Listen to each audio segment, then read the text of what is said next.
नमस्कार दोस्तों, आप देख रहे हैं रिपोर्टर जी और मैं हूं आपके साथ राज के वर्मा। दोस्तों, आपने कभी गौर किया कि आजकल भारत में एक अजीब चीज हो रही है।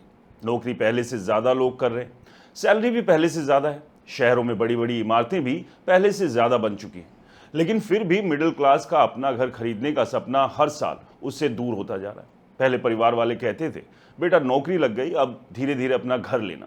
लेकिन अब हालात ये है कि 1 लाख महीना कमाने वाला इंसान भी ईएमआई कैलकुलेटर खोलकर डर जाता है, क्योंकि उसे समझ आ जाता है कि जिस शहर में वो काम कर रहा है उसी शहर में घर खरीदना शायद अब उसके बस की बात नहीं।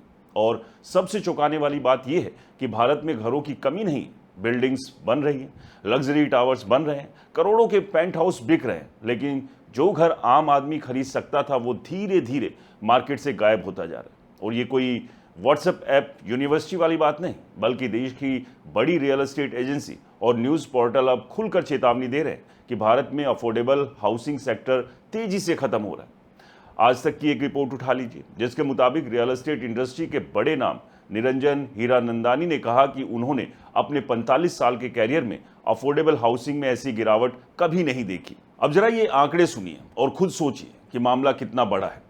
2019 में भारत के टॉप सिटीज में बिकने वाले घरों में अफोर्डेबल हाउसिंग यानी 50 लाख से कम कीमत वाले घरों की हिस्सेदारी करीब 38% थी, लेकिन 2025-26 आते आते ये घटकर सिर्फ 18% रह गई। यानी सिर्फ 6 से 7 साल में आधे से ज़्यादा किफ़ायती घर मार्केट से गायब हो गए। बिजनेस स्टैंडर्ड में छपी नाइट फ्रैंक और एनरोक की रिपोर्ट के मुताबिक 2026 की पहली तिमाही में ही टॉप 8 सिटीज़ में अफोर्डेबल हाउसिंग की बिक्री 23% तक गिर गई।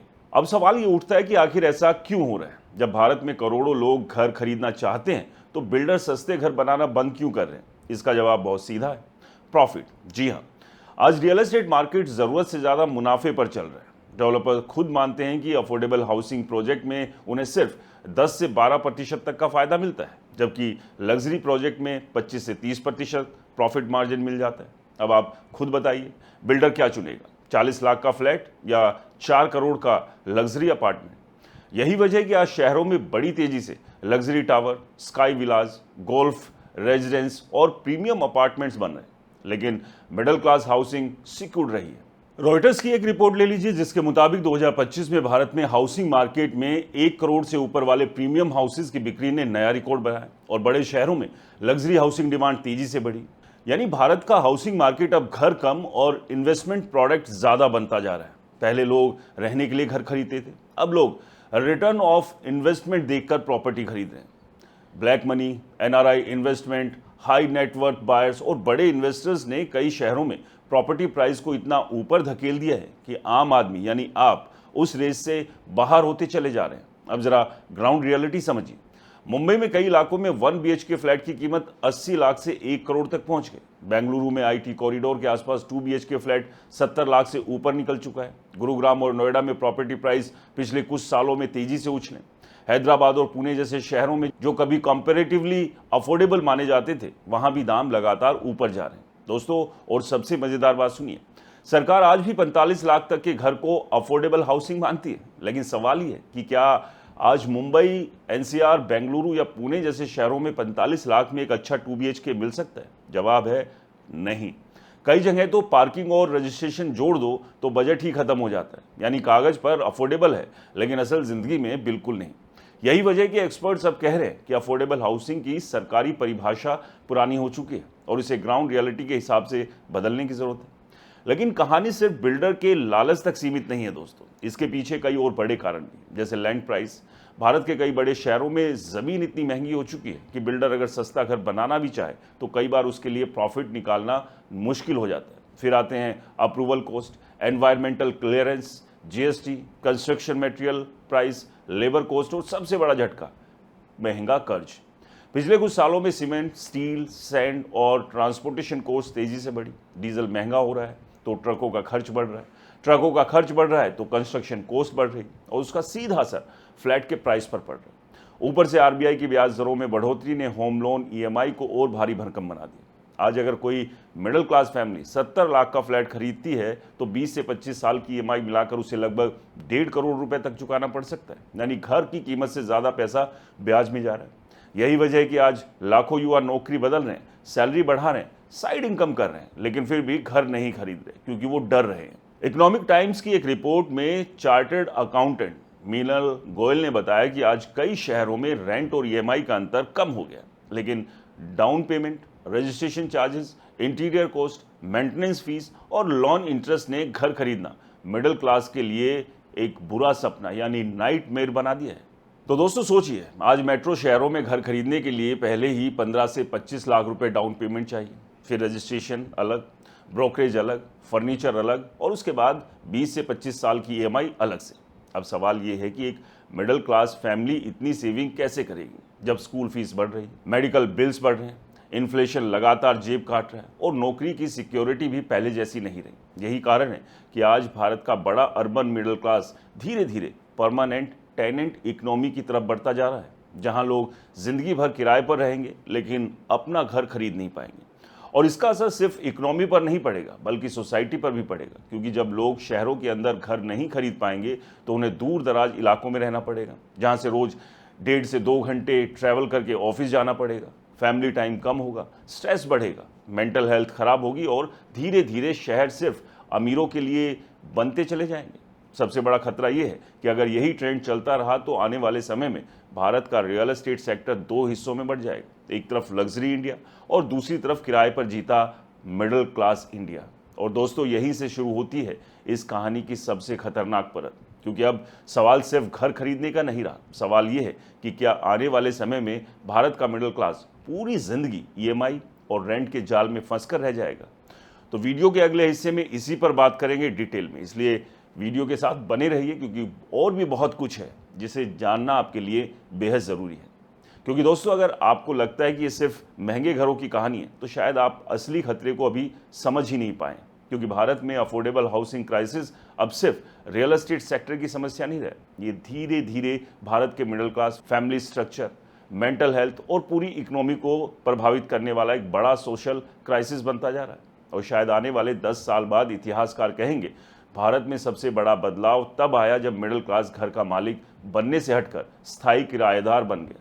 जरा अपने आसपास देखिए, कितने ऐसे लोग हैं जो अच्छी नौकरी करते हैं, 70 से 80 हज़ार या 1 लाख या 1.5 लाख महीना कमाते हैं, लेकिन फिर भी अपना घर खरीदने की हिम्मत नहीं जुटा पा रहे, क्योंकि उन्हें पता है कि घर खरीदने का मतलब सिर्फ ईएमआई नहीं बल्कि जिंदगी के अगले 20 से 25 साल बैंक के नाम कर देना है। यही वजह है आज भारत का अर्बन मिडिल क्लास धीरे धीरे 3 हिस्सों में बढ़ता जा रहा है। पहला वो लोग जिनके परिवार ने पहले ही प्रॉपर्टी खरीद ली थी, यानी जिनके पास पहले से घर है, उनकी नेटवर्थ हर साल बढ़ रही है। दूसरा वो लोग जो किसी तरह भारी ईएमआई लेकर घर खरीदें। और तीसरा सबसे बड़ा वर्ग वो युवा मिडिल क्लास जो अब शायद जिंदगी भर किराए पर रहने को मजबूर हो जाए। और यही भारत का अगला बड़ा आर्थिक और सामाजिक संकट बनता जा रहा है। तो दोस्तों ये है आज के रियल एस्टेट मार्केट की असल हकीकत, जहाँ आपको कहीं किसी मीडिया में या टीवी चैनल पर नहीं नजर आएगी। लेकिन सबसे बड़ा सवाल ये है कि सरकारें इस सब को लेकर क्या कर रही हैं। क्या आम आदमी यानी कि आप और हम अपने घर का सपना पूरा कभी नहीं कर पाएंगे, क्योंकि जिस तेज़ी से प्राइस बढ़ रहे हैं उस तरह से ना सैलरी बढ़ रही है ना इनकम बढ़ रही है। और ऐसे में आप समझिए 1 करोड़, 2 करोड़, 3 करोड़ या 5 करोड़ का घर एक मिडिल क्लास फैमिली कैसे अफोर्ड कर सकती है। क्योंकि जो मैंने पहले भी जिक्र किया, अगर लाख 1.5 लाख रुपए की अगर आपकी सैलरी भी है और आप अगर 1 करोड़ रुपए का घर लेने जाते हैं, 20 लाख डाउन पेमेंट कर देते हैं, तो 80 लाख रुपए पर भी आपको 20 से 25 साल में 70 से 80 हज़ार रुपये प्रति महीना ईएमआई देनी पड़ेगी। अब समझिए 1-1.5 लाख रुपए में से 80 हज़ार अगर आपने ईएमआई दे दिया तो बाकी के खर्च कहाँ जाएंगे। और इसके अलावा फिर दूसरे अलग अलग खर्चों से आदमी अलग जूझ रहे हैं। इसलिए आपको याद होगा मैंने इससे पहले एक वीडियो में कहा था कि आम आदमी यानी मिडिल क्लास अब घर यानी फ्लैट नहीं खरीद रहा है, वो एक ईएमआई की जेल खरीद रहा है। एक ऐसी जेल जो उसे हर रोज़ परेशान करती है कि महीने की वो तारीख आने वाली है जब भारी भरकम ईएमआई का अलार्म बजेगा। और जैसे ही वो अलार्म बजना शुरू होता है, आप समझिए कि टेंशन कितनी ज़्यादा बढ़ जाती है। जहाँ एक तरफ महंगाई ने कमर तोड़ी हुई है, लगातार आप देख रहे हैं ग्लोबल लेवल पर जिस तरह से हालात बने हुए हैं, युद्ध की स्थिति ने तेलों के दाम को तेज़ी से बढ़ा दिया।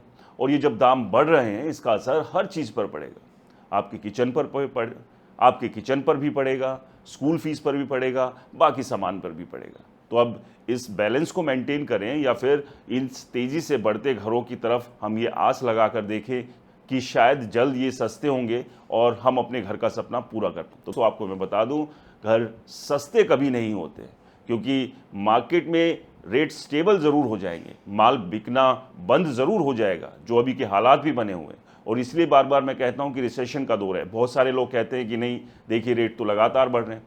कोई भी बिल्डर या कोई भी प्रॉपर्टी ओनर अपनी प्रॉपर्टी का रेट कम नहीं करता अगर उसे कोई बहुत ज़्यादा इमरजेंसी ना आ जाए, कोई ऐसी कोई परेशानी जीवन में ना आ जाए कि उसे अपनी प्रॉपर्टी औने पौने दामों पर बेचनी पड़े। वरना हर आदमी अपनी प्रॉपर्टी को रोक कर चलता है। हर रोज़ कोई नया ब्रोकर एक ग्राहक को लेकर आता है, नए रेट लगवाता है, और उन बढ़ते हुए रेट्स में ही आदमी बैठे बैठे खुश होता रहता है कि उसकी प्रॉपर्टी के दाम बढ़ रहे हैं, जबकि वो आर्टिफिशियल दाम बढ़ रहे हैं। आपको याद होगा, आज से 15-20 साल पहले भी इसी तरह की स्थिति बनी थी, एकदम से बाढ़ आ गई थी। जितने भी ब्रोकर्स थे या बाकी जो प्रॉपर्टी ओनर्स थे, रोज प्रॉपर्टी के दाम बढ़ाकर सोते थे, अगले दिन फिर वही एक्सरसाइज शुरू होती थी। यही स्थिति एक बार फिर से बनती जा रही है, और यही कारण है कि फ्लैट्स उतनी तेजी से नहीं बिक रहे हैं। लग्जरी सेगमेंट में ज़रूर अमीर इन्वेस्टर्स पैसा डाल रहे हैं, लेकिन वहाँ भी एक लिमिट है, जिसके बाद वो भी एक समय के बाद रुक जाएंगे। फिर ना लग्जरी फ्लैट्स बिकेंगे, जो अभी रिपोर्ट्स में भी कहा जा रहा है कि लग्जरी फ्लैट्स की सेल्स में भी गिरावट आई है।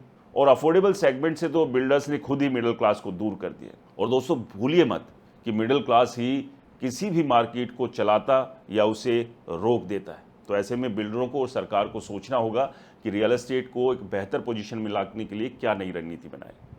दोस्तों, आपकी क्या राय है, हमें कमेंट्स कर ज़रूर बताएं। वीडियो पसंद आए तो इसे लाइक करें, शेयर करें, और आपके अपने चैनल को सब्सक्राइब और फॉलो करना बिल्कुल ना भूलें। नमस्कार।